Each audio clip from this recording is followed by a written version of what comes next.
Hello. Settle in comfortably, wrap yourself up warmly, and let the gentle whisper of stories carry you into a deep, peaceful sleep.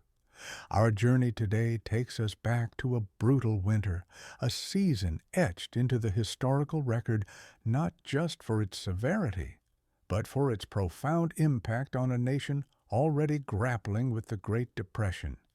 We're exploring the winter of 1936, a period many consider the coldest in U.S. history. The narrative of this unprecedented cold began not with a sudden, violent assault, but with a creeping unease, an almost imperceptible shift in atmospheric patterns that would soon unleash an icy fury across the continental United States.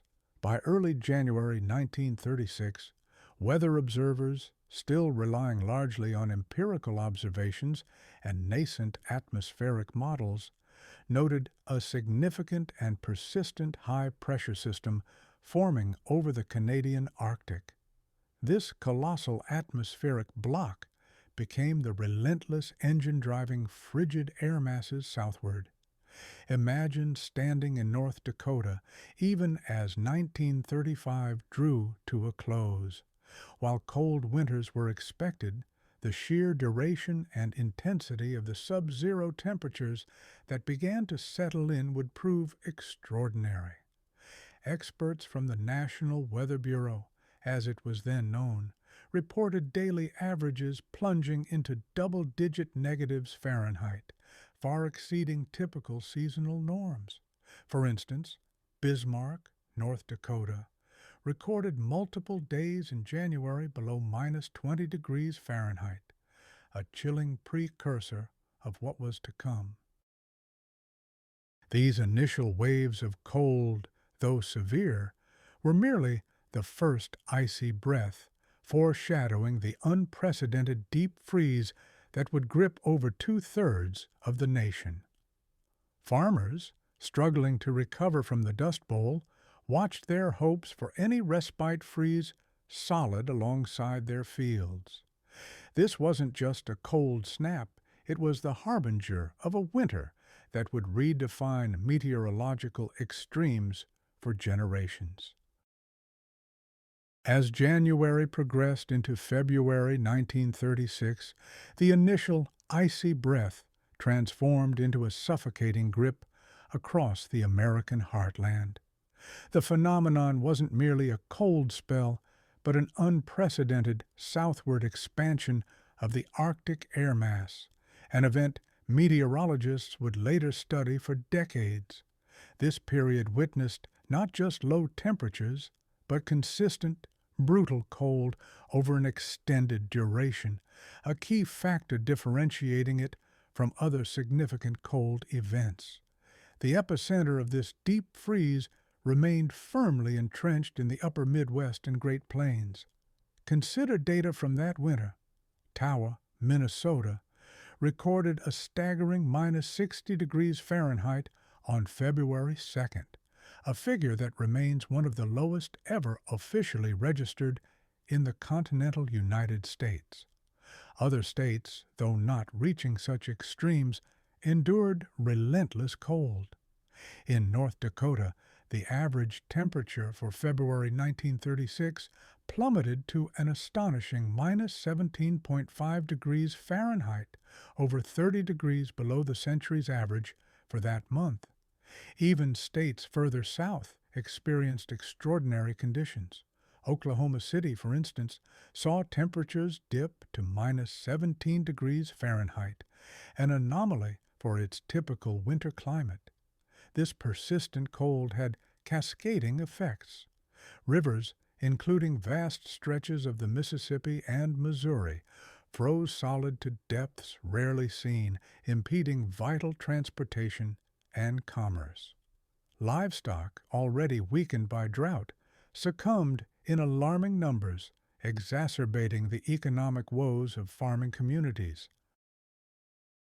The cold penetrated homes, often poorly insulated and reliant on scarce fuel during the Depression, Imagine waking each morning to ice forming on the inside of your windows, struggling to boil water over a flickering wood fire, knowing that aid was distant and the cold was relentless.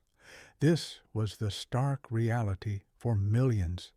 The whispers of the coming deep freeze had materialized into a deafening roar of winter's wrath, pushing an already vulnerable nation to its absolute limits. The sheer geographical extent and sustained intensity of this cold made it a meteorological singularity, underscoring its historical significance. The relentless deep freeze of early 1936 found its most unforgiving expression across the vast open expanses of the Great Plains. Here, on the flat, treeless landscape, the Arctic air masses, driven by persistent high-pressure systems originating in Canada, met no natural barriers.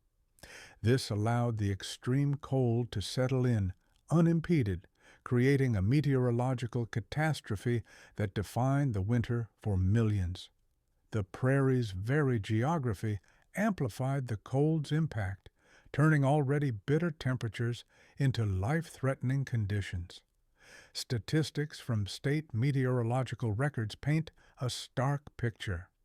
In Montana, Havre registered a chilling -59 degrees Fahrenheit on February 5th, a temperature that transforms breath into instant frozen vapor. South Dakota's unofficial record of -58 degrees Fahrenheit in McIntosh underscores the pervasive nature of these extremes. Beyond singular record lows, the enduring nature of the cold proved most destructive. Many areas experienced week after week of temperatures that rarely climbed above 0 degrees Fahrenheit during the day and plummeted to -20 degrees Fahrenheit or lower at night. This sustained severity meant that no warming trends offered respite, and the ground froze to extraordinary depths, in some documented instances extending several feet below the surface. This wasn't just a matter of discomfort, it was a crisis of survival. Fuel supplies, often transported by rail, froze or were stranded due to ice-bound tracks. Communities, particularly isolated rural homesteads, found themselves cut off. Imagine a family huddled around a minimal fire, the meager coal or wood dwindling, knowing that outside livestock needed care, but venturing out meant risking frostbite within minutes.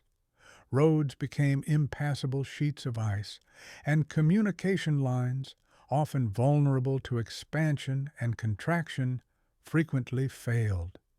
The prairie during the winter of 1936 was not merely cold, it was a frozen crucible, testing the limits of human resilience and the fragile infrastructure of a nation in distress. The extreme conditions transform the very act of day-to-day living into an ongoing battle against an indifferent, powerful force of nature. While the constant, brutal cold was the defining characteristic of the 1936 winter, the Great Plains also bore the brunt of intense blizzards, transforming the frozen landscape into a chaotic maelstrom. These weren't merely heavy snowfalls, they were meteorological events where high winds combined with falling and previously fallen snow, creating whiteout conditions and drifts that buried entire structures. The blizzards added a layer of immediate active peril to the underlying passive threat of sustained cold, presenting an unparalleled challenge to survival. Official U.S. Weather Bureau reports from February 1936 chronicled several widespread blizzard events. One particularly severe blizzard swept across the Dakotas, Minnesota, and parts of Iowa and Nebraska in mid-February, bringing winds upwards of 50 miles per hour and dropping significant snowfall on already deep snowpacks. The immediate consequence was zero visibility, trapping travelers and halting all forms of transportation. Trains were stalled for days, some completely buried in drifts exceeding 20 feet. In rural areas, isolated farmsteads disappeared, cut off from any external contact. Imagine the deafening roar of the wind, shaking meager homes as snow piles against windows and doors, threatening to seal them shut. Farmers, already facing frozen water pumps and dwindling feed for livestock, now contented with animals lost in drifts or freezing where they stood. Cases of emergency food and fuel drops became critical, often requiring military personnel or daring local volunteers to trek through impossible conditions. The sheer physical effort required to simply clear a path to a barn or retrieve water was immense. These blizzards were not just weather events, they were existential threats, pushing human endurance to its absolute limit and highlighting the vulnerability of communities against the untamed power of nature, particularly in an era before advanced warning systems and coordinated emergency responses. The white fury of the blizzards compounded the cold's devastation, etching indelible memories of hardship into the collective consciousness of the Great Plains. Against the backdrop of the unrelenting cold and the fury of blizzards, a more insidious threat intensified its grip across the American heartland: hunger. The winter of 1936 struck a nation already deep in the throes of the Great Depression, a period characterized by widespread poverty, unemployment, and food insecurity. The extreme weather didn't just cause discomfort, it directly attacked the precarious food supply chains and agricultural livelihoods, transforming economic hardship into a severe humanitarian crisis for many. The primary vectors of this escalating hunger were multifaceted. First, transportation ground to a halt.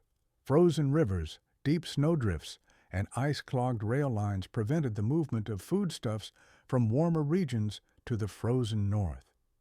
Towns became isolated islands, their existing stores quickly depleted.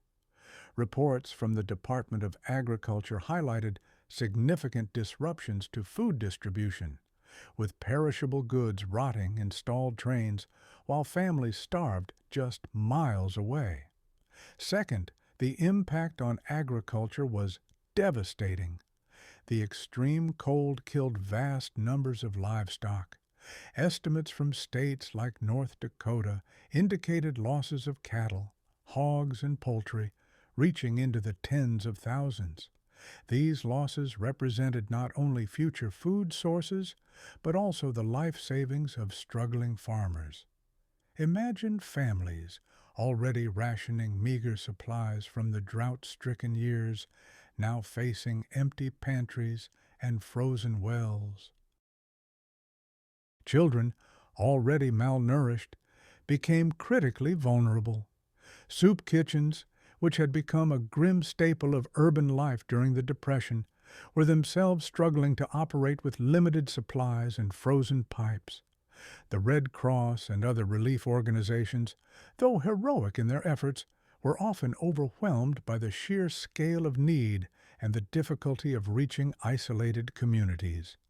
The hunger of 1936 was a confluence of natural disaster and economic devastation, a stark reminder of how interconnected our systems are and how quickly environmental extremes can unravel societal safety nets, pushing communities to the brink.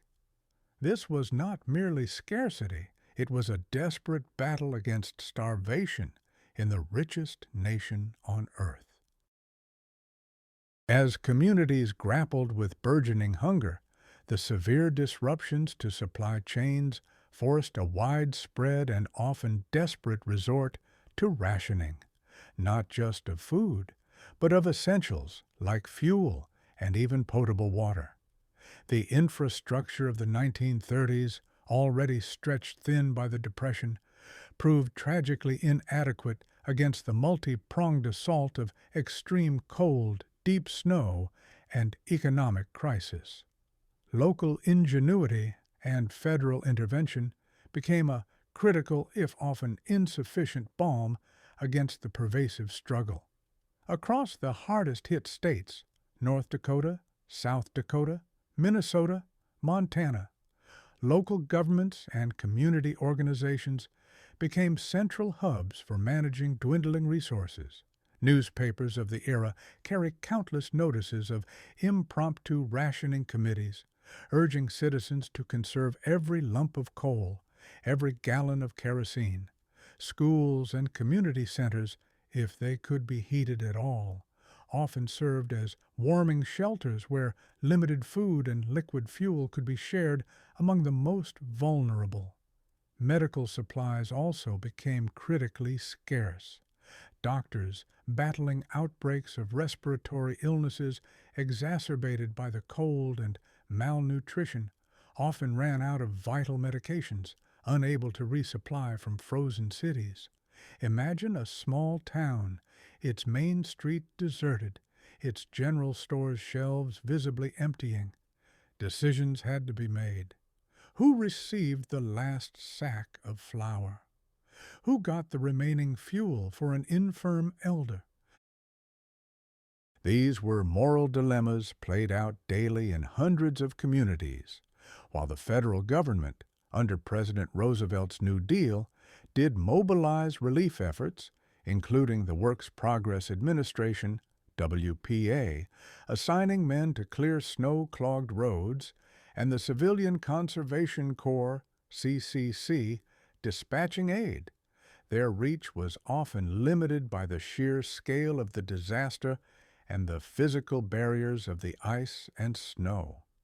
The spirit of collective action, the difficult choices made in town halls and homes, became a poignant testament to human resilience in the face of overwhelming odds. These iced-over communities weren't just rationing supplies, they were rationing hope, carefully distributing what little they had to ensure as many as possible could endure until the thaw.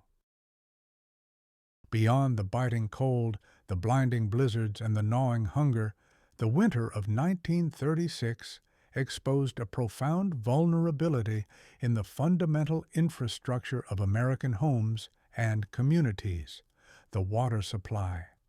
As temperatures plummeted and remained far below freezing for weeks on end, the commonplace threat of frozen pipes escalated into a pervasive crisis, silencing the invaluable flow of water and generating immense hardship across vast swathes of the country. The sheer duration and depth of the cold were unprecedented. Ground frost, typically a few inches deep, penetrated several feet into the soil, encasing water mains and service lines in solid ice. Cities like Chicago, which recorded 34 consecutive days with temperatures at or below 0 degrees Fahrenheit from January 19th to February 21st, saw thousands of homes lose water service. Official reports from the Chicago Department of Waterworks indicated that by mid-February, over 10,000 residential water services were frozen, a figure that continued to climb. Suburban areas and smaller towns faced even greater challenges, lacking the resources of larger municipalities.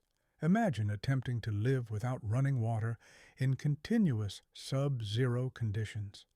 Melting snow for drinking, cooking, and basic hygiene became a daily, exhausting chore, often requiring dangerous trips outside. Wells froze solid, and water pumps refused to yield. Public health officials worried about sanitation as facilities, deprived of flushing water, became unusable. Diseases, particularly those related to poor hygiene, became a mounting concern threatening to compound the existing health crises of malnutrition and exposure. The silent scream of frozen pipes echoed through homes, schools, and businesses, a stark reminder of humanity's dependence on this fundamental resource. This widespread failure of basic utilities underscored how deeply the cold permeated every aspect of daily life, transforming routine necessities into monumental tasks and revealing the fragility of urban and rural systems alike when confronted by nature's unforgiving power. As the water supply dwindled, another critical resource became devastatingly scarce: heating fuel. The prolonged and extreme cold of the 1936 winter caused an unprecedented surge in demand for coal, wood, and oil, at a time when transportation blockages made delivery nearly impossible. Across the frozen states, the hearth's glow, once a symbol of warmth and comfort, began to fade, casting millions into dangerous levels of cold within their own homes. The crisis was most acute in urban centers and isolated rural communities far from fuel sources. Major cities like Minneapolis and St. Paul, Minnesota, faced critical coal shortages as rail lines struggled to move freight through sub-zero temperatures and mountainous snowdrifts. Fuel oil deliveries, reliant on frozen waterways and roads, were similarly disrupted. In rural areas where many depended on wood and kerosene, stocks quickly diminished. The cost of available fuel skyrocketed, putting it out of reach for many families already suffering financially from the Depression. Newspapers carried reports of fuel rationing in cities, with families often limited to buying a single bucket of coal at a time, just enough to last for a few critical hours. Imagine the agonizing decisions faced by parents. Do they burn wood that could be used for repairs, or huddle together in unheated rooms, shivering through sleepless nights? The lack of adequate heating led directly to widespread health problems.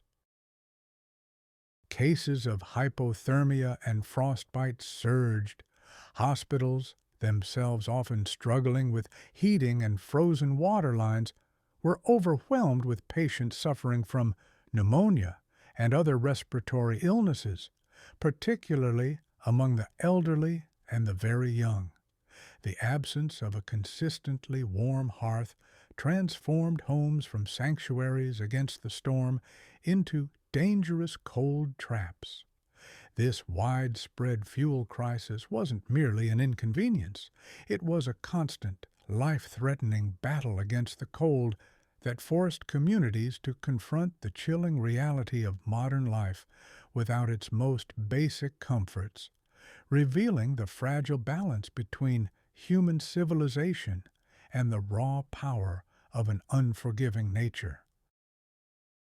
Amidst the biting cold, the deepening snow, and the dwindling resources, life for most Americans during the winter of 1936 could not simply stop.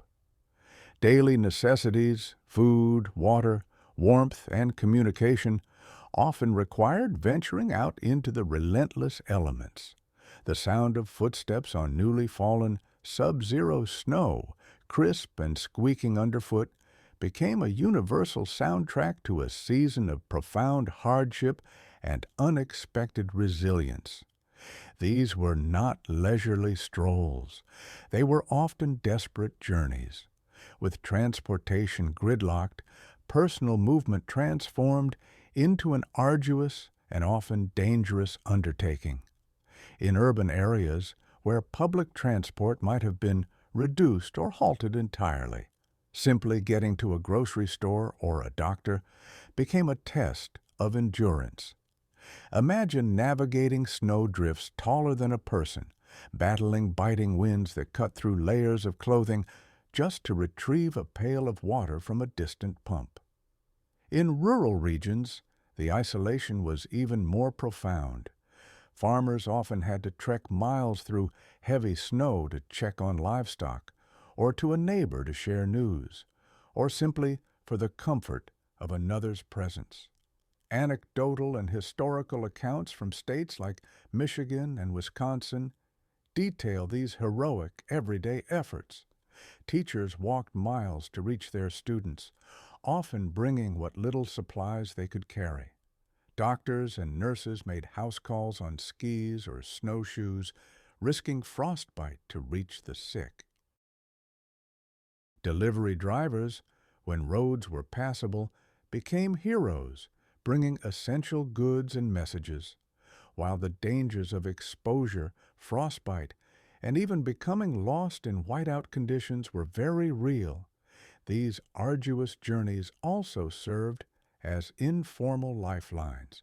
They were acts of community, perseverance, and quiet heroism, stitching together a fragmented landscape through sheer human will. These footsteps, though often weary, represented an ongoing refusal to surrender to the overwhelming forces of winter.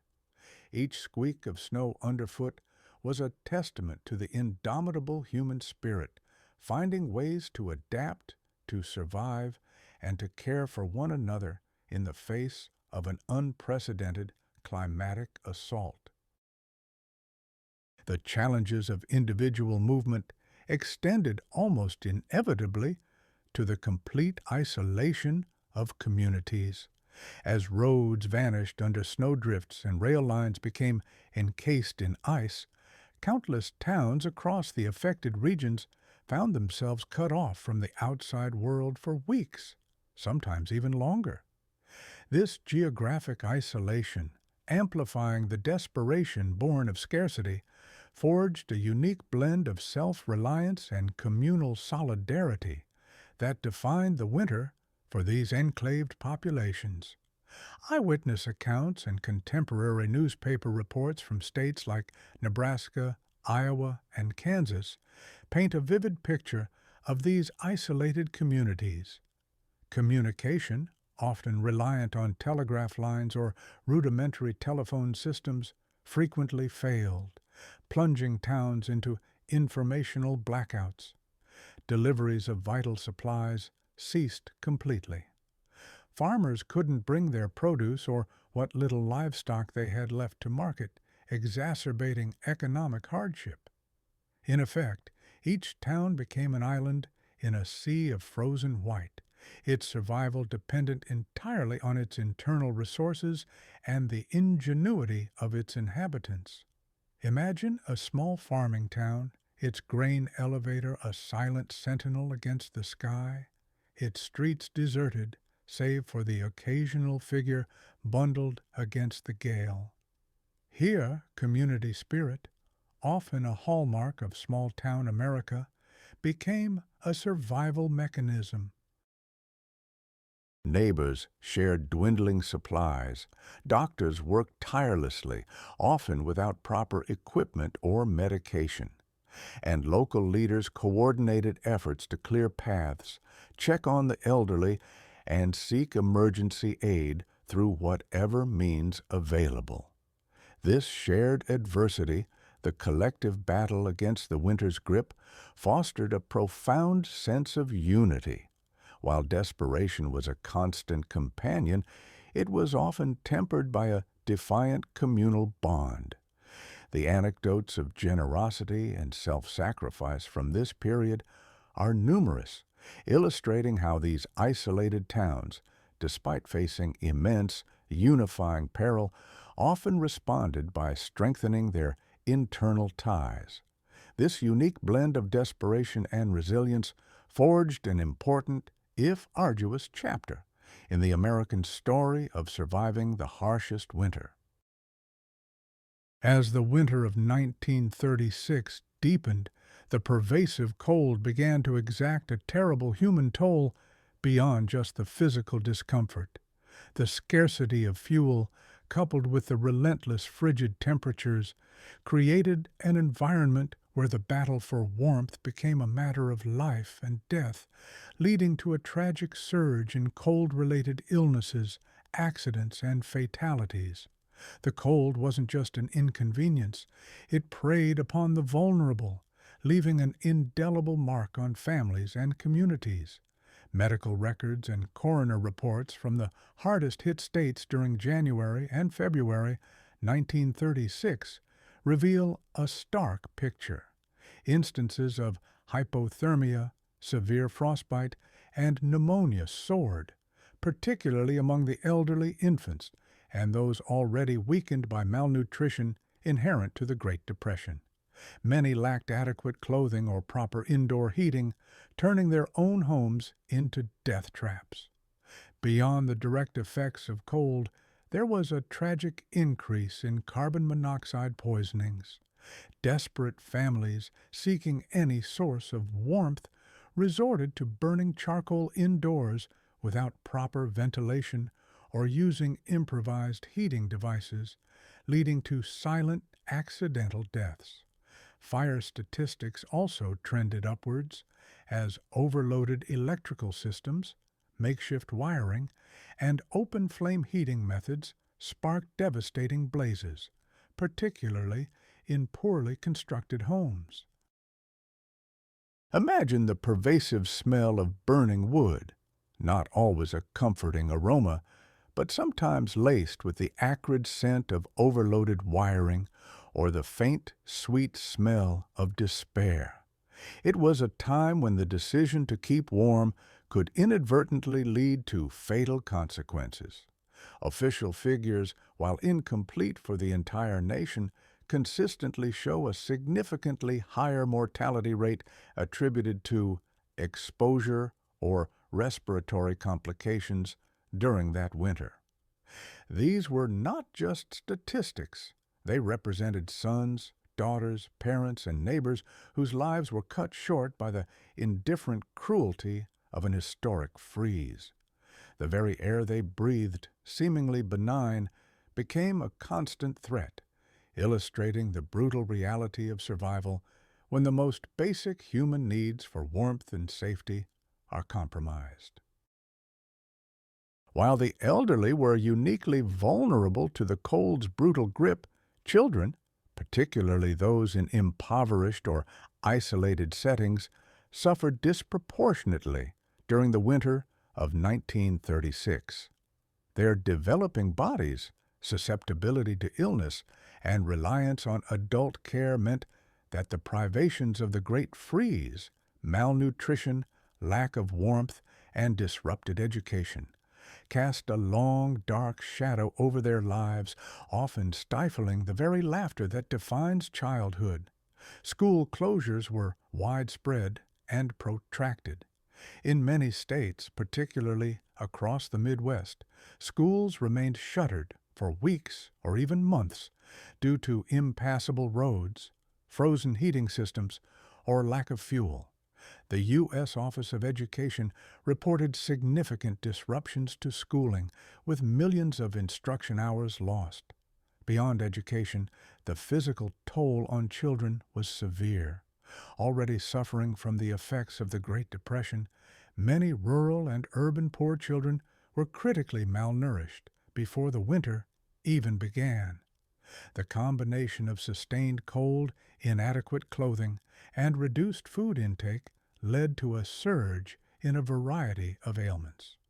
Reports from the Children's Bureau and local health departments indicated elevated rates of respiratory infections, including pneumonia, bronchitis, and influenza. Cases of rickets, a bone-softening disease caused by vitamin D deficiency and exacerbated by indoor confinement, were also noted. Imagine the stark image of children wrapped in whatever blankets or rags could be found, sitting close to a feeble, dying fire, the once bright spark of childhood replaced by the dull ache of hunger and cold. Play, a fundamental part of a child's development, became a luxury, often replaced by the grim reality of survival. Their vulnerability resonated profoundly, leading to increased efforts by charities and local communities to distribute warm clothing, emergency food, and whatever medical aid could be mustered.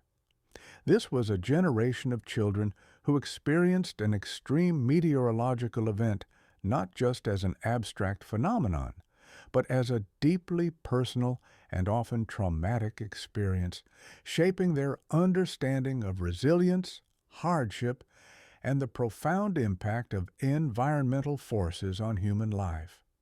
The echoes of their stifled laughter serve as a poignant reminder of the true human cost of the coldest winter.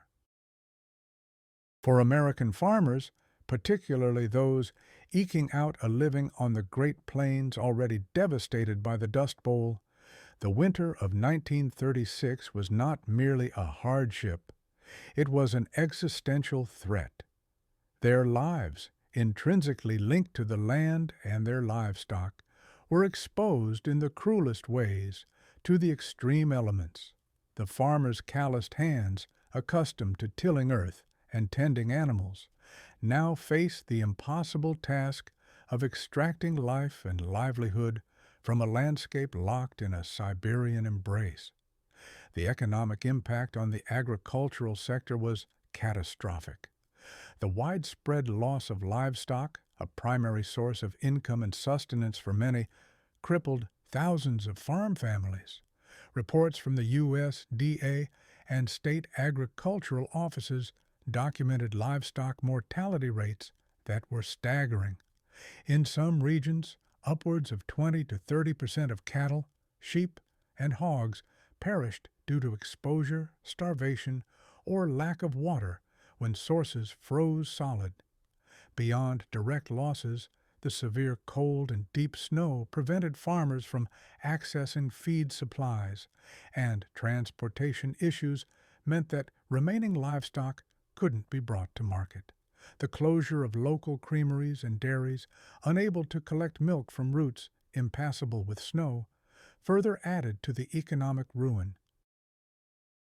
Imagine the daily struggle, breaking ice from frozen water tanks with an axe, often in sub-zero temperatures, to provide a drink for shivering cattle, trekking through chest-high snowdrifts to reach a barn where sheep lay huddled, many already succumbed to the cold. The frozen ground rendered wells useless, forcing farmers to melt snow for household and animal use, an energy-intensive and arduous task. This prolonged siege by winter deepened the despair already sown by years of drought and economic depression. It wasn't just individual animals dying. It was entire futures freezing over, pushing countless farms to the brink of foreclosure and forcing many families to abandon their ancestral lands. The winter of 1936 became a brutal chapter in the ongoing saga of the American farmer's battle against nature's extremes, a testament to resilience, but also a cautionary tale of vulnerability. The tragic losses endured by farmers during the winter of 1936 extended far beyond the immediate, heartbreaking sight of dead livestock. For many, these animals represented their entire capital, their annual income, and the very foundation of their family's future. When livestock perished from exposure, starvation, or thirst, it wasn't just a loss of goods, it was the evaporation of financial stability, plunging already struggling farm families deeper into an economic abyss. The scale of these losses was profound. In Montana, for example, state agricultural records indicated that tens of thousands of cattle and sheep died, a significant percentage of the state's total stock. In some counties of North Dakota and South Dakota, where conditions were most severe, livestock mortality rates reached catastrophic levels, upwards of 40 to 50% in certain herds. These figures are not mere abstractions. They signify the direct removal of income streams from thousands of households already contending with drought-reduced yields and depressed market prices. Dairy farmers saw their milk cows freeze, eliminating their daily revenue.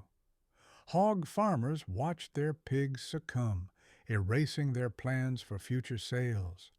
These losses compounded the effects of the Great Depression, pushing many farm operations beyond recovery. Imagine the agonizing decision many farmers faced, slaughtering their remaining weakened animals not for market, but simply to salvage what meat they could before the beasts froze, or to conserve what little feed remained. This was a direct assault on the very mechanisms of rural economy. Recovery for these families would not be swift, nor would it be easy. Many were forced to apply for emergency federal aid, sell off remaining assets at rock-bottom prices, or, as a last resort, abandon their farms and seek work elsewhere, joining the ranks of economic migrants during the Great Depression. The winter of 1936 froze more than just the earth. It froze the futures of countless farm families, leaving a permanent scar on the agricultural landscape of the American heartland and cementing its place as a pivotal, catastrophic event for rural America. Beyond the desperate rural landscapes, the cities and towns felt the economic chokehold of the 1936 winter in a different yet equally devastating manner.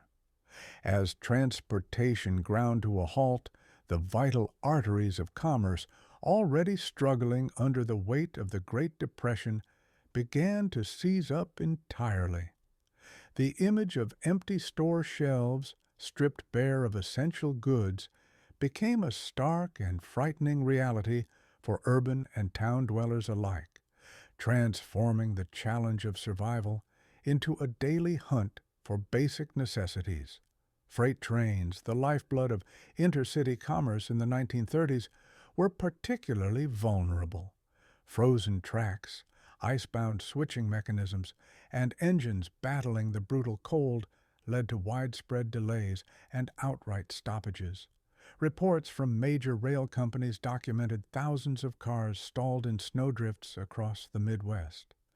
This meant that deliveries of fresh produce, meat, canned goods, and manufactured items from distant factories simply stopped. In cities like Minneapolis and Chicago, despite their significant size and infrastructure, wholesale markets reported drastic shortages.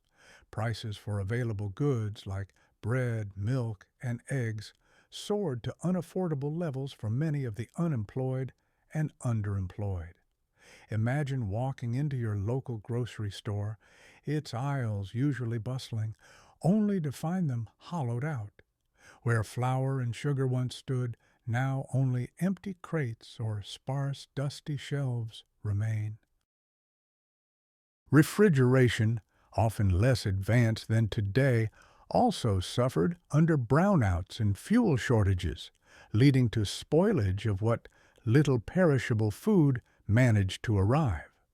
This wasn't merely an inconvenience, it was a visible manifestation of a failing system, amplifying the fear and uncertainty already prevalent during the Depression era. For the urban poor, food shortages meant outright hunger, as soup kitchens struggled to cope with dwindling supplies. The sight of empty store shelves was a chilling testament to the winter's power to dismantle even the most robust supply chains, reminding Americans how interconnected their lives were to the functioning of an often invisible network of commerce, and how easily that network could be severed by the raw force of nature. With store shelves bare and cash scarce, the formal economy in many isolated and struggling communities fractured under the pressure of the 1936 winter. In its place, a system of informal, often desperate, bartering emerged as a fundamental mode of survival. This return to direct exchange, a practice seemingly archaic in modern America, highlighted the depth of the crisis and the resilience of human ingenuity, when confronted with utter necessity. Across the Great Plains and into the urban fringelands, reports from relief agencies and local newspapers described widespread bartering for essential goods. A small cache of potatoes might be traded for a few lumps of coal. A family's expertly mended boots might earn them a few precious eggs. Medical care, when available, was often compensated not with money, but with farm produce or labor once the weather broke. Farmers, unable to sell their limited remaining crops or milk, would trade directly with neighbors for services or manufactured goods they couldn't access. The value of an item was no longer determined by market price, but by its immediate utility in confronting the cold and hunger. Imagine a scene in a small-town general store, no longer functioning as a purveyor of goods for cash, but as an impromptu exchange hub. A woman offers a meticulously knitted blanket in exchange for a day's worth of flour. A man offers to shovel snow from a neighbor's roof in return for kerosene. These transactions, often done in good faith within tight-knit communities, formed a critical, albeit fragile, economic lifeline. While not a systematic solution, the proliferation of bartering during the 1936 winter underscored the extraordinary circumstances. It was a testament to how deeply the cold disrupted normal societal functions and how individuals adapted by forming localized, interdependent networks.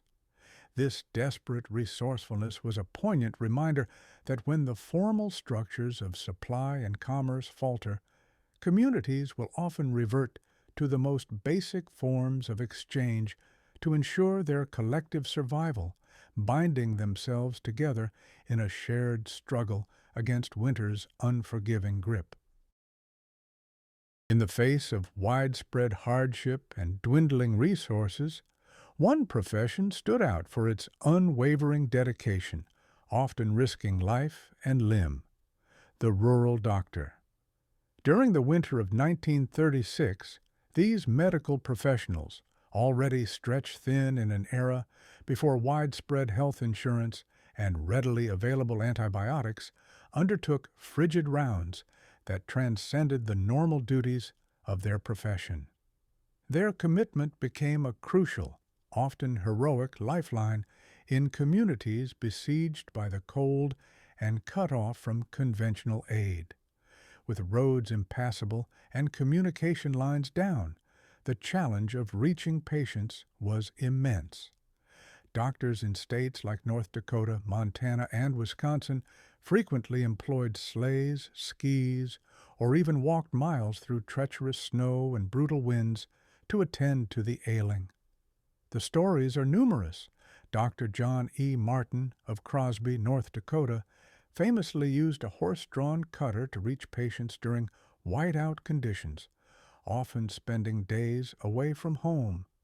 Others would rely on rudimentary snowmobiles or, in desperate cases, hitch rides on snowplows or even mail sleds. These journeys were fraught with peril, from getting lost in blizzards to suffering frostbite themselves. Imagine the solitude of a doctor traversing a frozen prairie under a moonless, sub-zero sky, the only sound the crunch of snow beneath his feet, driven by the knowledge that someone's life depended on his arrival. Their diagnostic tools were limited, medical supplies scarce, and operating conditions often abysmal, occasionally performing emergency procedures by lantern light in poorly heated farmhouses.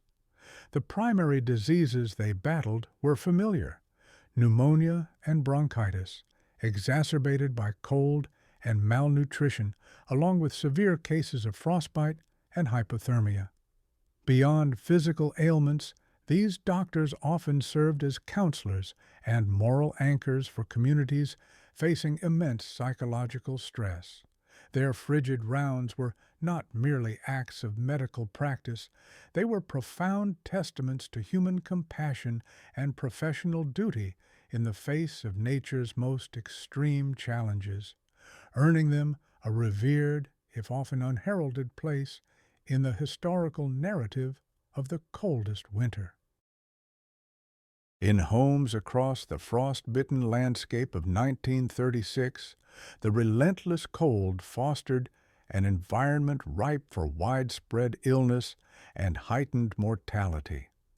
Beyond the direct ravages of hypothermia and frostbite, the conditions of reduced heating, poor sanitation due to frozen pipes, and malnutrition created a perfect storm for infectious diseases to spread rapidly and prove devastatingly fatal, particularly amongst the vulnerable. Medical reports from major cities and rural areas during that winter consistently highlight a dramatic increase in respiratory diseases. Pneumonia, influenza, and bronchitis surged, especially among infants, the elderly, and those with pre-existing health conditions. The constant cold, exacerbated by inadequate heating in homes and public buildings, weakened immune systems. Furthermore, the lack of clean running water in many households due to frozen pipes severely impacted sanitation and hygiene, facilitating the transmission of pathogens. Typhoid and dysentery, though less widespread than respiratory infections, also saw localized outbreaks in areas particularly affected by water supply disruptions. Imagine a small, drafty farmhouse, its windows rimmed with ice. Inside, a child coughs relentlessly, feverish, as a worried mother, herself weakened by inadequate food, tries to soothe them, knowing a doctor's visit is a distant hope, and medicines are scarce. This was the grim reality in countless shivering homes. The economic hardship of the Depression further complicated matters, as many families couldn't afford what little medicine was available or access the limited medical care. Public health initiatives, though present, were often overwhelmed by the sheer scale of the crisis and the logistical challenges of reaching isolated communities. The mortality statistics from the winter of 1936 bear out this tragic reality, showing a significant spike in deaths attributable to respiratory illnesses, a grim euphemism for the lives claimed by extreme cold and compromised public health. The silent suffering within these shivering homes underscores the profound and far-reaching human cost of America's coldest winter. As the freezing grip of 1936 tightened its hold, millions across the affected regions of the United States found themselves increasingly isolated. Communication, already limited in an era before widespread radio ownership and television, often broke down entirely. Yet, as communities fought for survival, the outside world, particularly those areas untouched by the severe cold, continued its own rhythm.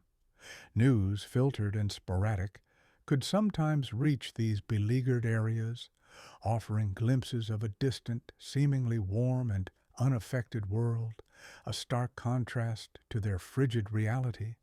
For those in isolated towns, newspapers were often delayed, arriving days or weeks late, or not at all. Radios, if a household possessed one, became critical lifelines, battery-powered often being the only reliable option during power outages. However, the national news broadcasts focused not solely on the immense suffering in the Midwest.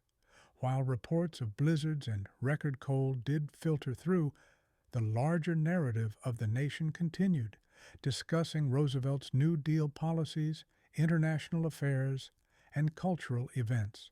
For instance, news of the upcoming presidential election or the ongoing economic debates in Washington, D.C.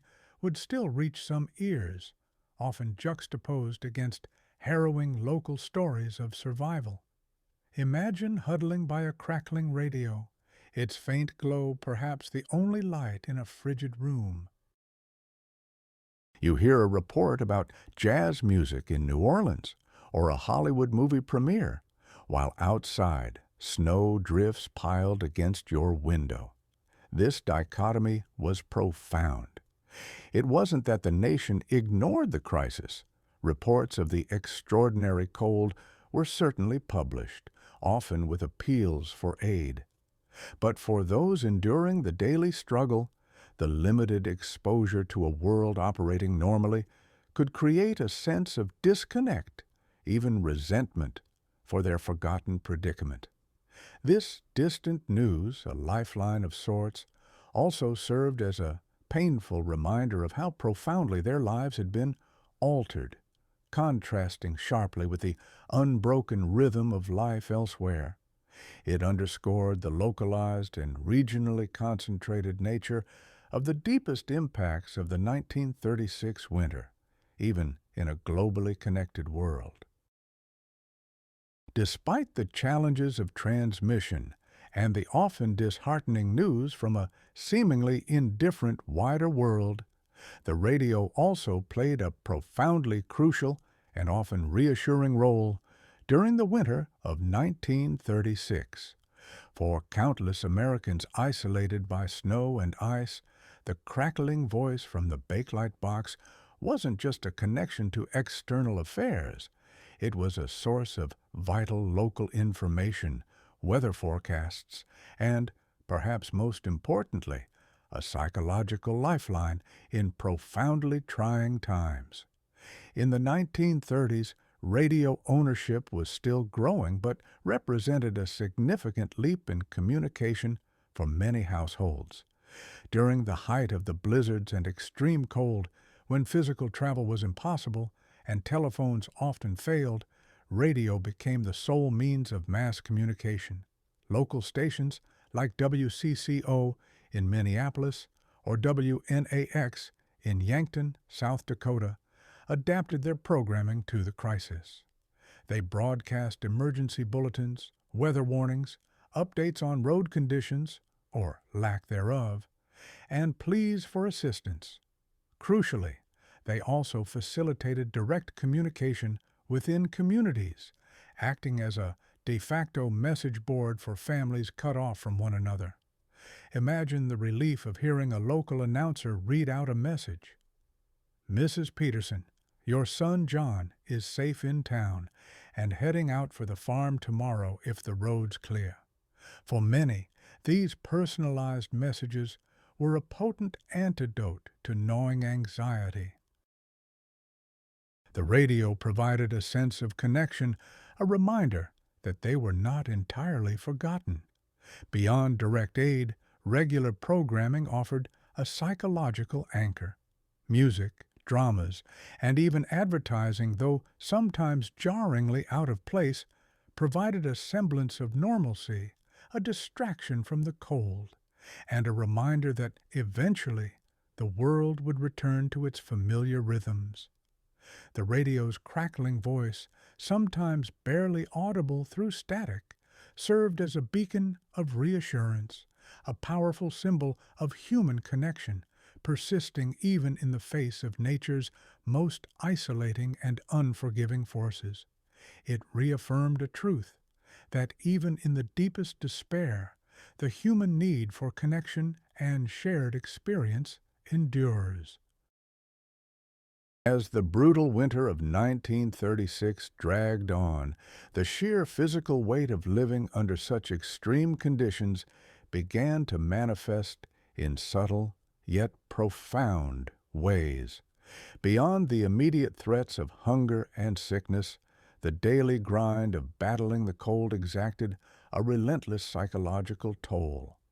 The constant gnawing anxiety over survival, the pervasive isolation, and the unending struggle against the elements layered a heavy burden upon the collective psyche, the palpable weight of winter coats symbolizing a deeper, unseen pressure. For weeks, sometimes months, communities lived under a blanket of white, often without adequate sunlight and perpetually battling the cold. This extreme environmental stress had a documented impact on mental well-being.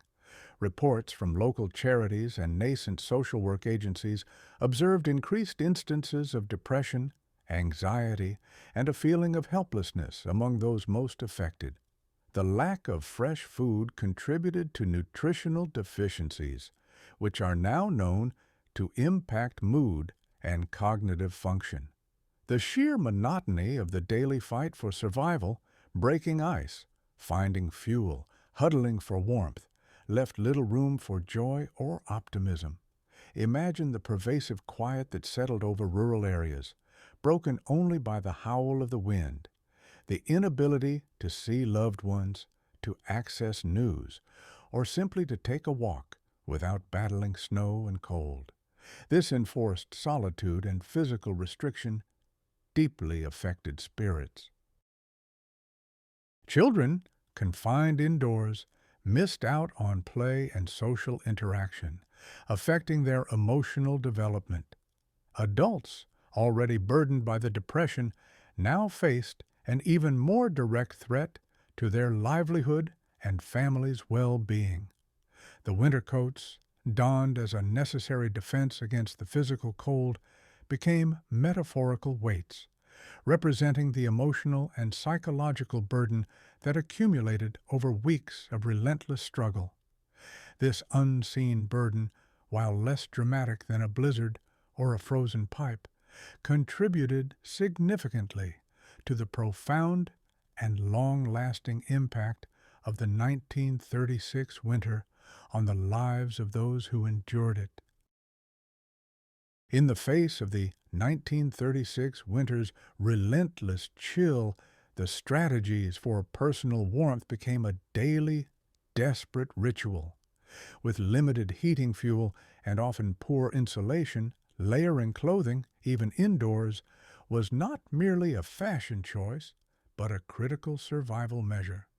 Every available piece of fabric, from worn-out blankets to old newspapers, was pressed into service as a barrier against the pervasive, bitter cold. The concept of layers, now a staple of winter outdoor activity, was a fundamental household reality. People would wear multiple shirts, sweaters, and even trousers, sometimes padding their clothing with newspapers for added insulation. Wool, when available, was prized for its warmth. Children, particularly, often appeared bundled into oversized hand-me-down garments that offered protection but sometimes restricted movement. For those in truly dire circumstances, bedding might be used as daytime attire, sacrificing comfort for basic warmth. Imagine dressing each morning in a cold, dim room, adding one coarse layer after another until your body felt encased, movements stiff and awkward. The constant battle against cold infiltrated every aspect of daily life. Even indoors, breath often misted in the frigid air, and fingers quickly grew numb. People would huddle around their stoves or fireplaces, the only truly warm spots in their homes, turning their backs to the vast, unheated portions of the house. Sleep was a challenge, often involving sleeping fully clothed under mountains of blankets, with perhaps a hot brick or a heated stone wrapped in cloth tucked into the bed. This constant state of being cold, even while warmly dressed, contributed to the physical and mental exhaustion of the population. The layers against the chill were not just clothing. They were a protective membrane, a last line of defense against an environmental assault that threatened to overwhelm the very concept of indoor refuge. This widespread, low-tech adaptation to an extreme environment underscores the raw resourcefulness of people pushed to their limits by the coldest winter in memory.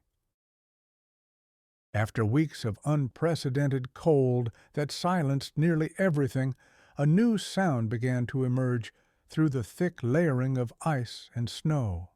the low guttural groans and creaks of awakening water. As late February finally gave way to March, a subtle shift in the vast atmospheric pressure systems that had imprisoned the nation under ice began, allowing slightly warmer air to trickle northwards. This heralded the beginning of the end of the deep freeze, but also ushered in a new dangerous chapter: the thaw. The return of above-freezing daytime temperatures, even if only for a few hours, had an immediate and dramatic effect on the continental ice sheet that covered much of the Midwest. Rivers and lakes, frozen solid to extraordinary depths, began to stir. The sound of shifting ice, a strange, almost organic moaning, became a pervasive soundtrack in communities bordering these waterways. This wasn't a gentle melting. It was a violent upheaval, as immense sheets of ice, under pressure from warming currents below and daily thermal expansion, groaned, cracked, and fractured. In rural areas, the sound could be unsettling, a constant reminder of the immense forces of nature at play. Imagine standing on the banks of the Mississippi River near St. Louis after weeks of seeing it as a solid, unmoving white plain.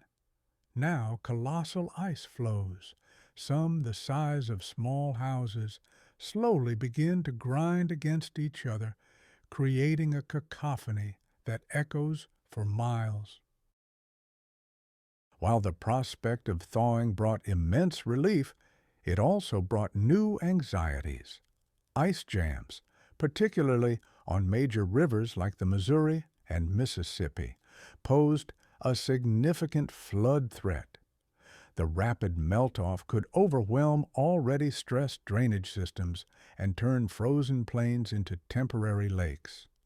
The shift from an active freeze to an active thaw was a transition from one kind of environmental challenge to another.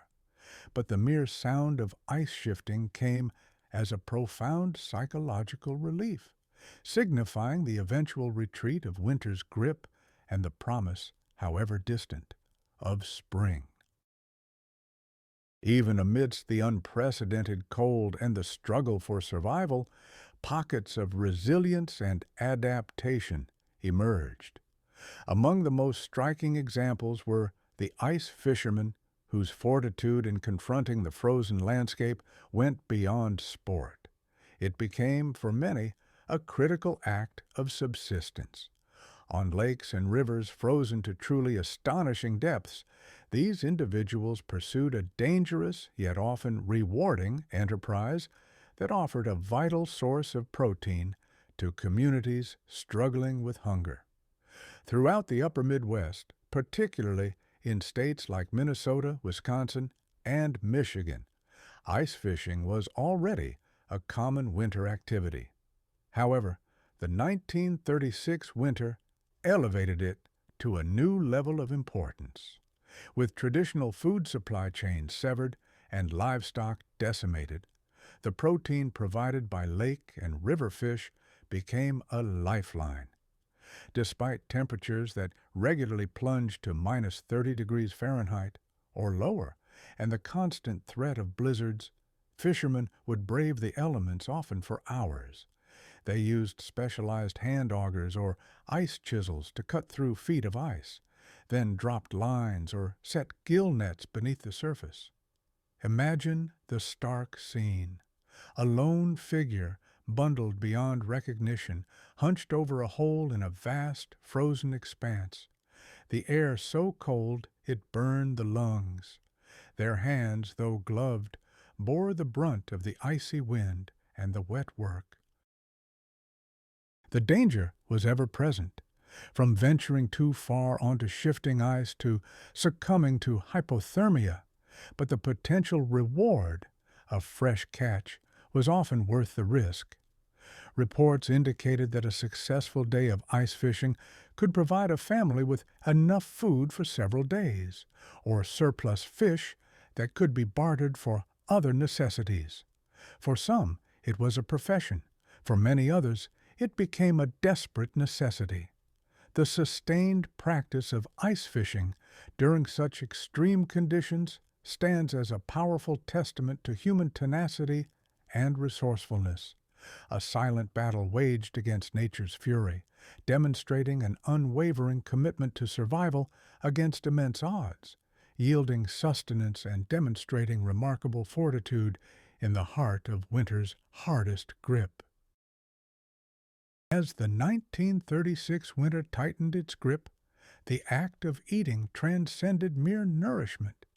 It became a stark demonstration of scarcity, a daily reminder of what was missing. The flavors of a typical American diet, already simplified by the Great Depression, were replaced by blandness and repetition. For millions, the taste of scarcity was not just a culinary deprivation, but a visceral, lingering experience that underscored the profound hardships of the season. The disruption of transportation networks meant that fresh produce, even staples like potatoes and onions, became rare commodities in many regions. Canned goods, if available, were precious.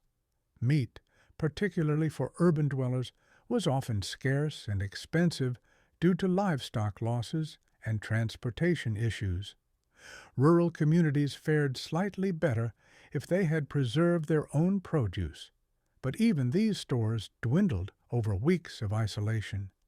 Meals became monotonous, a thin gruel, perhaps some dried beans or whatever could be salvaged. Water, vital for cooking, was itself a luxury in many homes, with frozen pipes, requiring arduous melting of snow. Imagine the starkness of a dinner table, not adorned with a variety of dishes, but with a single, often unappetizing, offering.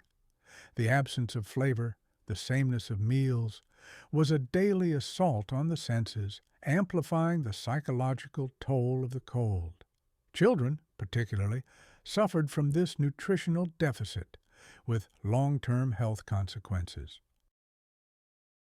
The ingenuity born of desperation led to unusual concoctions as families attempted to stretch meager provisions. Recipes for mock meatloaves made from breadcrumbs and gravies, or creative uses for minimal vegetables, became commonplace. The very act of eating, once a source of comfort and sustenance, transformed into a grim act of survival, a constant reminder of how deeply the extreme weather had eroded the basic comforts of everyday life. This pervasive experience of scarcity underscored the profound interconnectedness of environmental factors, economic conditions, and the fundamental challenge of ensuring basic human necessities during a crisis of this magnitude. Despite the overwhelming scarcity, human ingenuity, fueled by necessity, often found ways to conjure small comforts and desperate delicacies from the most meager resources. In a winter that stripped away so much, creativity in the kitchen became a subtle act of defiance against the harsh realities, a way to reclaim a sliver of normalcy and provide cherished, if temporary, psychic relief from the pervasive hunger and cold. Community cookbooks and oral histories from the 1930s reveal a fascinating array of improvised recipes born from the challenges of the Depression and amplified by the 1936 winter. Families became masters of stretching ingredients. A single egg could be made into an omelet for multiple people by adding flour and water. Leftover bread was transformed into puddings or thickened soups, and root vegetables, notoriously hardy, were cooked in endless variations. For those in isolated rural areas, hunting and trapping, though dangerous, provided rare but invaluable protein, with game like squirrel, rabbit, or even deer becoming life-sustaining meals. The fish caught through ice fishing, as noted earlier, were a precious resource. Imagine a kitchen dimly lit, the only warmth emanating from a wood-burning stove, where a mother stretches a small amount of flour and lard into a pie crust to enclose some foraged berries or a single apple, creating a taste of luxury amid privation. These desperate delicacies were seldom truly delicious in the modern sense, but they represented something more profound: resourcefulness, love, and a determined effort to provide more than just calories. They were an attempt to nurture the spirit as well as the body. This creative adaptation to extreme food shortages stands as a powerful testament to the resilience of those who endured America's coldest winter. It shows how, even when stripped of abundance, the human desire for warmth, comfort, and the act of caring for one another could still find expression through the most humble of meals. Amidst the overt threats of widespread frostbite, hypothermia, and starvation during the 1936 winter, a silent and insidious killer claimed numerous lives, often without a whisper of warning. Desperate attempts to maintain warmth in poorly ventilated homes, combined with a lack of awareness about its dangers, dramatically increased fatalities from carbon monoxide poisoning. This unseen hazard added a particularly grim footnote to an already tragic season, highlighting the inherent risks when human ingenuity battles against natural forces without full understanding. As fuel supplies dwindled and temperatures plummeted, many families resorted to unconventional and dangerous heating methods. Unvented kerosene heaters, charcoal braziers, and coal stoves with improperly functioning flues became common household fixtures. Even cars, left running in enclosed garages for a brief escape from the cold, posed a lethal risk.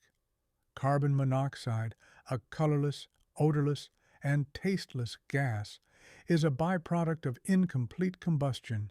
When inhaled, it binds to hemoglobin in the blood with much greater affinity than oxygen, effectively suffocating the victim from within, often inducing sleepiness before unconsciousness and death. Imagine a family huddled together for warmth in a sealed room, believing they are safe from the elements, only to awaken, or not to awaken, to a deadly lethargy.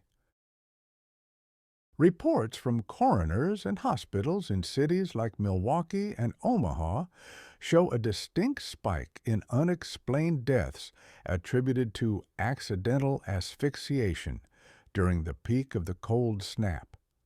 These figures were undoubtedly undercounted, as many isolated rural deaths would likely have been simply attributed to exposure.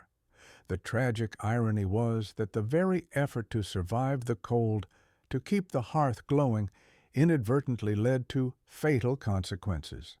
This silent killer underscores the profound human cost of the 1936 winter, revealing how the battle for warmth, when desperate and uninformed, could turn the very air inside one's home into a deadly trap. The unseen dangers of carbon monoxide became an especially cruel testament to the season's unforgiving grip. The tragic irony of carbon monoxide poisoning during the 1936 winter lay in its preferential strike against those seeking refuge in the perceived safety of a warm space. While the immediate threat of a blizzard was visible and palpable, the silent killer lurked in the very spots where families gathered to escape the cold, transforming bastions of warmth into zones of unseen danger. This vulnerability was compounded by the limited scientific understanding of its pervasive threat at the time. In rural communities, where access to centralized heating was rare and homes were often older, using wood-burning stoves, improvisations were common. Stovepipes could become clogged with creosote or makeshift extensions might be poorly sealed, allowing toxic fumes to leak into living areas.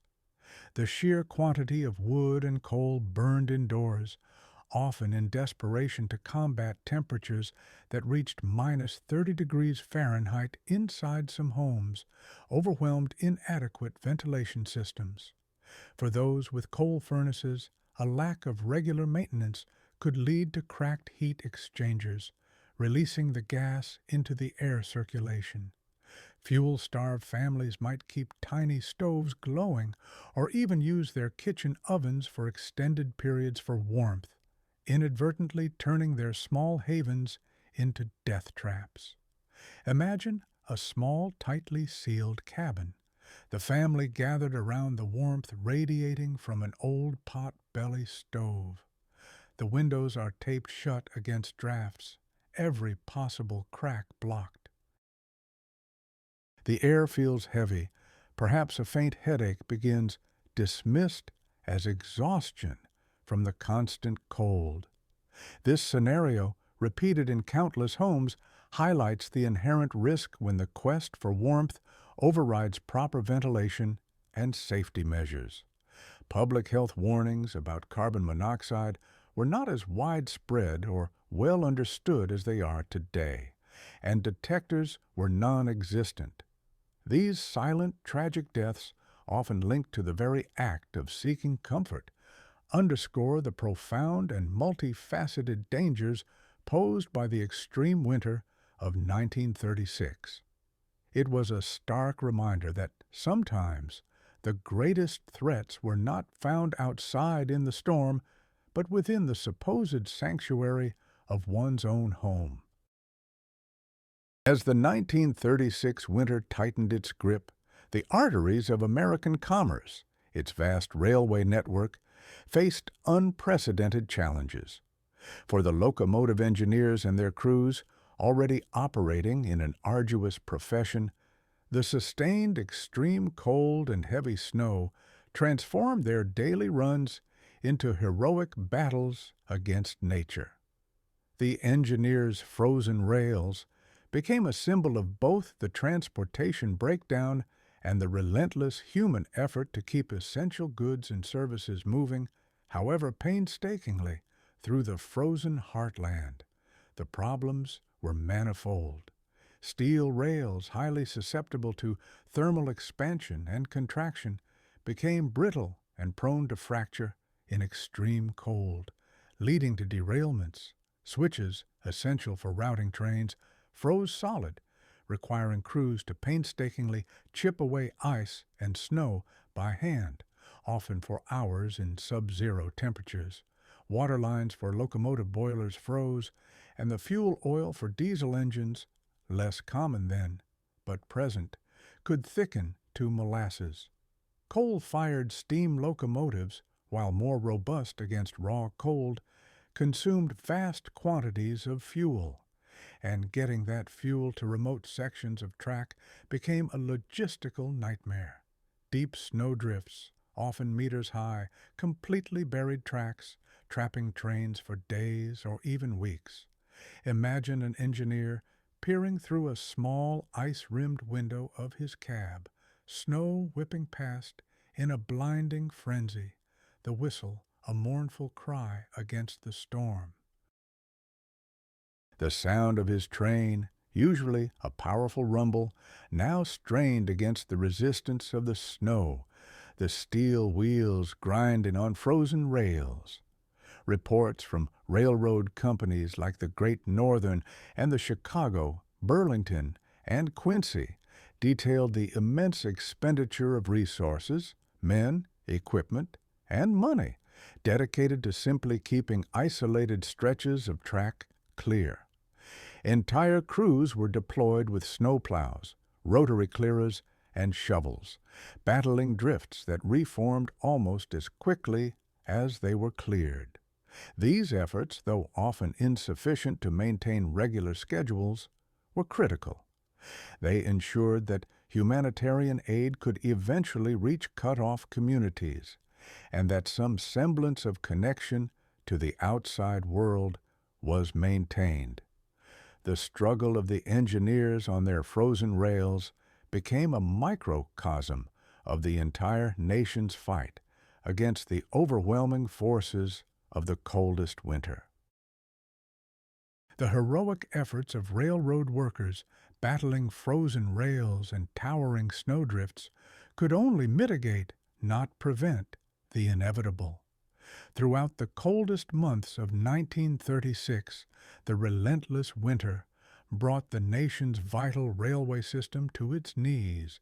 Trains stalled, sometimes for days, sometimes for weeks, and with them, the flow of essential supplies ground to a devastating halt, amplifying the suffering of already beleaguered communities.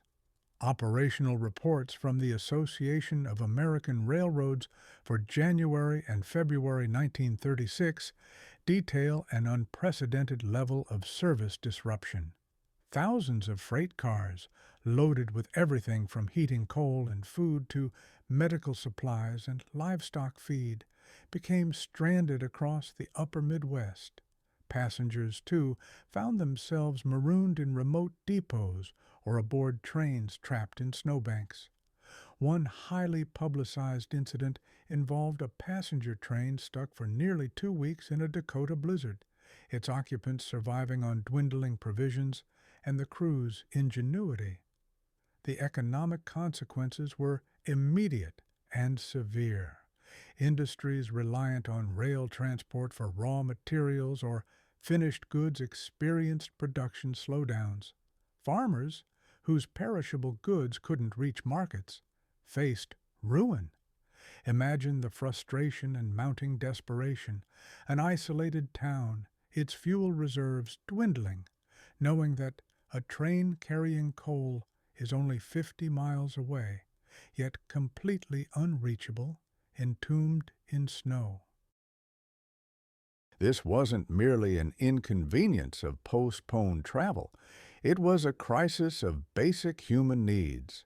The prolonged delay of critical supplies directly contributed to empty store shelves, the rationing of scarce resources, and the increase in cold-related illnesses and fatalities previously discussed. Even the powerful rotary snowplows, some weighing hundreds of tons, struggled against snow hardened to near ice consistency, battling drifts that often reformed almost immediately behind them. The crisis exposed the fragility of the nation's logistical arteries when confronted with an extreme and persistent environmental force. The inability to move trains meant the inability to move life-sustaining resources, turning what was already a severe hardship into a profound humanitarian challenge for much of the American heartland. While much of the 1936 winter's narrative focuses on those above ground battling snow and ice, an equally arduous struggle unfolded beneath the surface. In coal towns across states like Pennsylvania, West Virginia, and Illinois, miners continued their perilous work, their labor becoming even more critical as the nation shivered. Yet, even in the depths of the earth, the extreme weather found ways to amplify danger, making every descent into the cold, dark mines an act of increased fortitude and risk. Coal was the dominant heating fuel in 1936, and demand surged as the cold deepened. Miners, already facing dangerous conditions, worked longer hours in freezing shafts. Reports from the Bureau of Mines and Union Records indicate that the extreme cold introduced several hazards. Ice formed on equipment and in ventilation shafts, increasing the risk of mechanical failure and falling debris. Poor road and rail conditions meant that mining towns themselves often faced shortages of food and medical supplies, creating additional stress for workers and their families. Moreover, the cold affected the miners directly. Working in unheated, damp conditions underground made them more susceptible to respiratory illnesses, already a prevalent issue in their profession.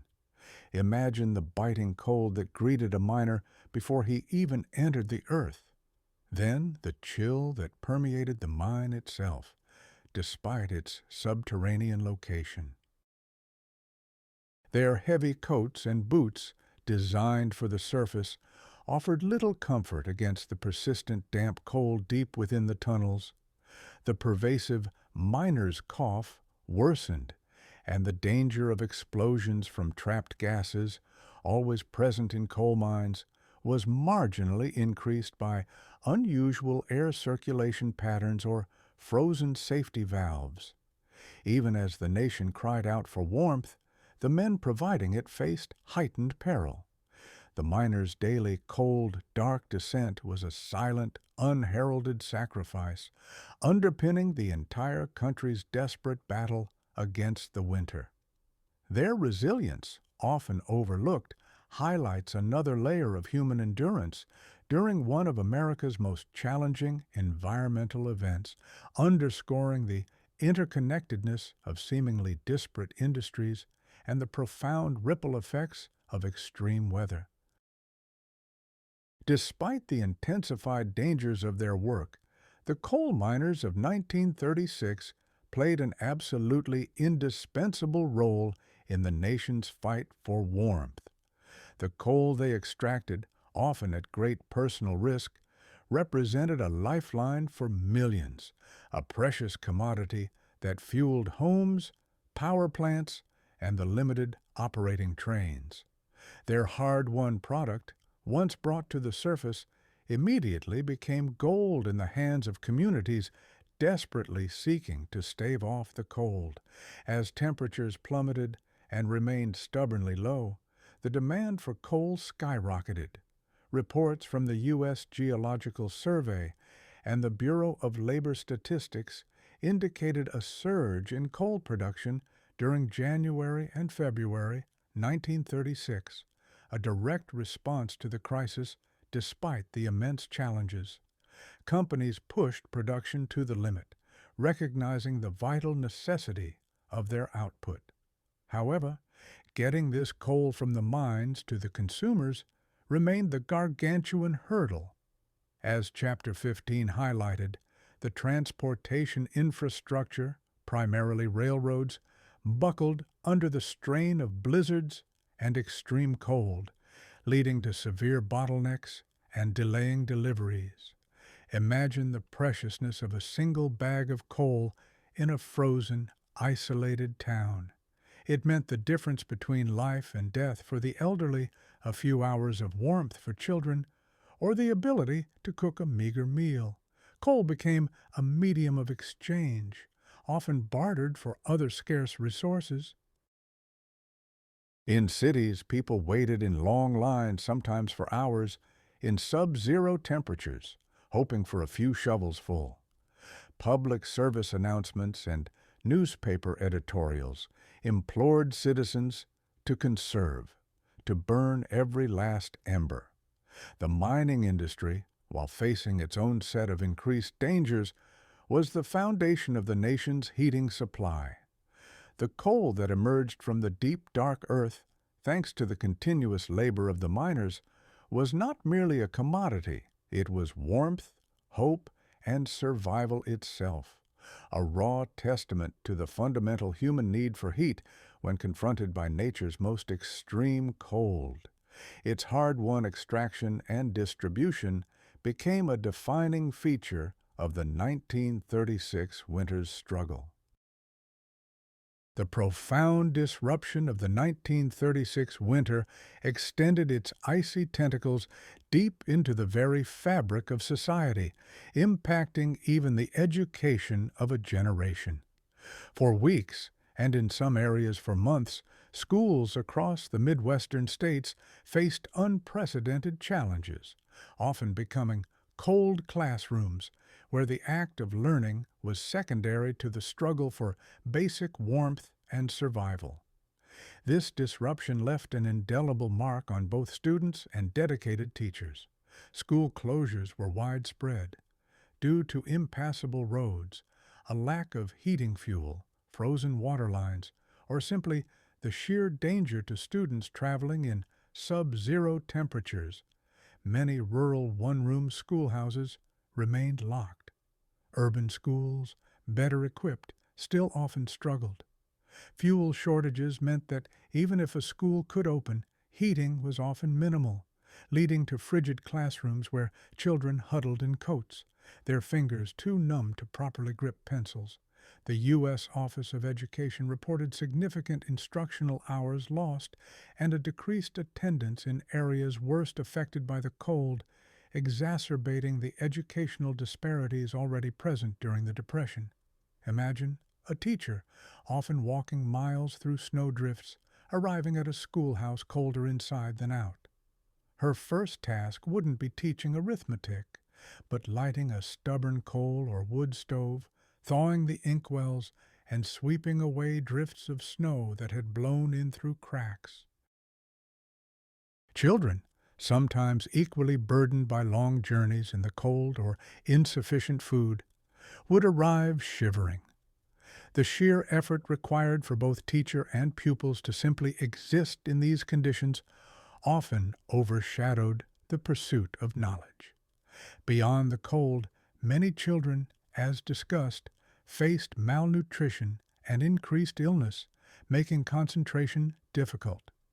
Teachers also took on additional roles, sometimes serving warm, if meager, lunches, distributing donated clothing, or even acting as impromptu nurses. The cold classroom became a microcosm of the larger struggle, reflecting the resilience of individuals striving to maintain a semblance of normalcy and education amidst profound environmental and economic adversity. Their efforts a quiet testament to the enduring value of learning even against the greatest odds. Despite the monumental obstacles, the flame of education, however flickering, was not extinguished during the 1936 winter. Indeed, in many communities, the schoolhouse, when it could be kept open, became more than just a place of learning. It transformed into a crucial hub of warmth, sustenance, and community resilience. Teachers, often unsung heroes, demonstrated extraordinary dedication to keeping that light of education burning, understanding its vital role in providing stability and hope during unprecedented times. While official school closures were common, many teachers, particularly in rural settings, innovated to keep instruction going. Some would conduct lessons in their own homes for a handful of students who could reach them. Others organized rudimentary correspondence lessons delivered by courageous neighbors or family members. When schools managed to open, they often prioritized basic care. Hot lunches, sometimes the only substantial meal a child would receive all day, became a critical function. Teachers would supplement their meager salaries by appealing for food donations, or even cooking meals themselves on classroom stoves. The school building, for many children, represented the warmest place they would find for hours at a time, a brief respite from the frigid conditions of their homes. Imagine the powerful symbol of a schoolhouse, its windows glowing faintly in the pre-dawn gloom, a beacon of persistent effort against the harshness outside.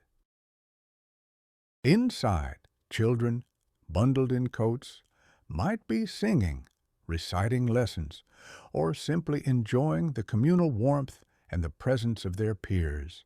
The continuity of education, even in modified forms, provided structure and a sense of purpose for children whose lives were otherwise dominated by the struggle for survival.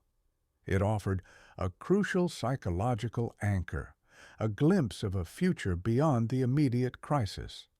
This enduring light of education, maintained through incredible personal sacrifice and community cooperation, underscores a profound truth. In times of extreme adversity, the human spirit's commitment to knowledge and the well-being of its youngest generation shines through, proving itself to be an unyielding force against the darkest and coldest of challenges. While the human toll of the 1936 winter was immeasurable, the economic impact resonated deeply across all sectors, far beyond the immediate losses of livestock and crops. For financial institutions already reeling from the Great Depression, the extreme cold and widespread disruption created a new layer of instability. The bankers' frozen assets became a stark metaphor for the paralysis of commerce and the deepening crisis in credit and finance, intensifying challenges for an already vulnerable system. Banks in rural areas, heavily dependent on the success of agricultural clients, faced a spiraling crisis. With farmers unable to plant or harvest and suffering catastrophic livestock losses, loan defaults skyrocketed. Many farmers, unable to pay their mortgages or service their operating loans, declared bankruptcy, leading to a cascade of foreclosures. Urban banks, while not directly tied to agriculture, faced their own difficulties. Businesses, unable to receive supplies or deliver finished products due to transportation paralysis, saw revenues plummet and loan defaults rise. Construction projects halted, and unemployment, already high, was exacerbated as industries dependent on predictable supply chains or comfortable working conditions temporarily shut down. Imagine a bank manager in a small-town office surrounded by stacks of unpaid loan applications, the cold outside rivaled only by the chill of impending financial collapse. This was not an era of robust federal deposit insurance, and bank failures could and did wipe out entire communities' savings. The Federal Reserve's regional reports from that winter indicated a significant contraction in lending activity in the affected states and a general tightening of credit across the nation as banks tried to shore up their reserves against a wave of impending defaults. This financial paralysis meant that even as the snow began to melt, the economic recovery would be slow and painful. The bankers' frozen assets were not physical. They were the frozen arteries of capital, credit, and investment, which, much like the physical infrastructure, took considerable time and warm weather to thaw, revealing the deep economic scars left by the coldest winter in U.S. history. The economic impact of the 1936 winter extended far beyond the immediate financial distress of farmers and banks. It sent an additional, palpable chill through an already struggling national economy, demonstrating how profoundly weather extremes could exacerbate underlying vulnerabilities. The economic chill of 36 became a significant, albeit often overshadowed, episode in the larger narrative of the Great Depression, highlighting the interconnectedness of agriculture, industry, and commerce. Initial estimates from government agencies after the thaw indicated substantial economic losses. Agricultural losses alone, factoring in crop value and livestock mortality, ran into the hundreds of millions of dollars, a staggering sum in 1936, equivalent to billions today. This directly impacted the purchasing power of a substantial segment of the population, leading to further reductions in demand for manufactured goods. Industries that relied on steady transportation, such as manufacturing and mining, reported significant production slowdowns and revenue shortfalls due to stalled trains and inaccessible raw materials. Construction projects across the Midwest came to a complete halt, leading to increased unemployment in that sector. Consider the cumulative effect. Fewer crops meant less money for farmers, which meant less spending in local towns, less demand for factory goods, and less tax revenue for states already struggling.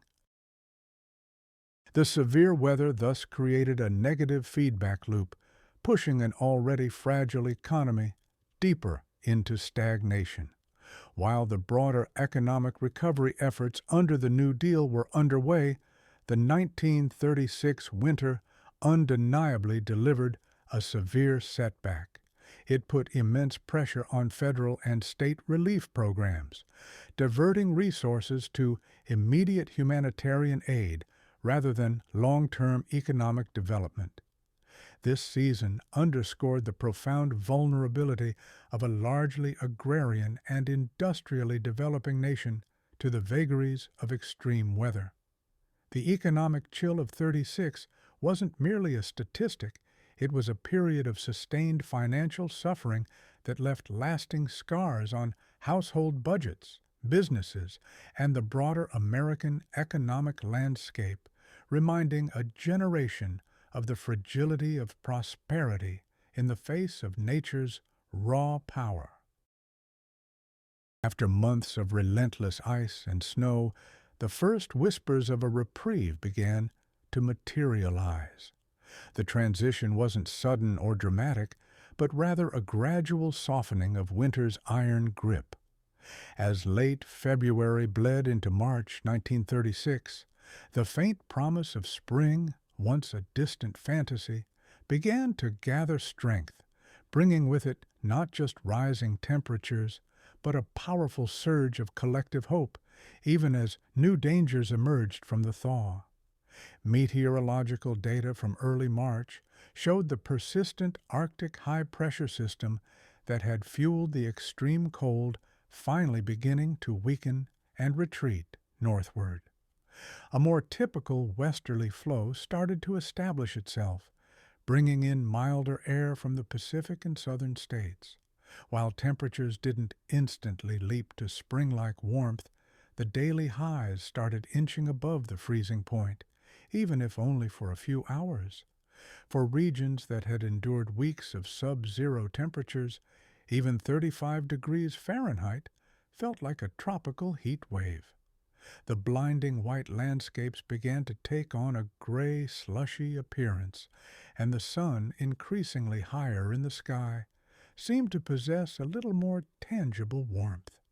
Imagine the faces of people emerging cautiously from their homes, shedding an outer layer for the first time in weeks, feeling the weak sun on their skin, a sensation almost forgotten. The crisp, squeaking snow underfoot gave way to the squelch of slush, a sound that, despite its messiness, was met with profound relief. This wasn't merely a physical change, it was a psychological turning point. The seemingly endless siege of winter had psychologically trapped millions. The return of even marginally warmer weather was visible evidence that nature's relentless assault was beginning to falter, offering a much-needed injection of optimism into communities that had been pushed to their breaking point. It was the first tangible sign that the extraordinary struggle of the coldest winter might, at long last, be nearing its conclusion, fueling a collective anticipation for the rebirth that spring always promises. The gradual retreat of winter's grip in March 1936 brought with it a profound, almost palpable sense of relief, a thawing of hope that had been frozen solid for months. Yet this resurgence of optimism was tempered by the stark reality of the challenges that still lay ahead. The physical landscape, scarred by weeks of extreme cold and heavy snow, posed new and significant dangers, demanding continued vigilance even as spirits lifted. The most immediate and widespread threat was flooding. The enormous snowpack, which by many accounts reached unprecedented depths in the upper Midwest, coupled with deep ground frost that prevented immediate absorption, created ideal conditions for disastrous runoff. As temperatures consistently climbed above freezing, rivers and tributaries swelled rapidly. The Mississippi and Missouri river basins, in particular, faced critical flood warnings. Ice jams, as mentioned in Chapter 12, compounded the problem, creating temporary dams that, when they broke, released torrents of water and ice that swept away bridges, roads, and homes. Imagine the transition from battling snow to battling floodwaters. Communities that had just begun to dig themselves out found themselves inundated, their basements filled, their fields submerged. The thawing process also revealed the true extent of the damage. Thousands of dead livestock carcasses, roads and rail beds severely eroded, and homes with burst pipes and structural damage. The task of rebuilding and recovering was immense, daunting even in the face of renewed hope.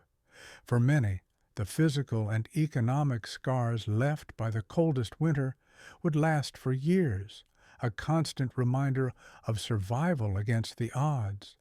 But crucially, as the land thawed, so too did the communication channels.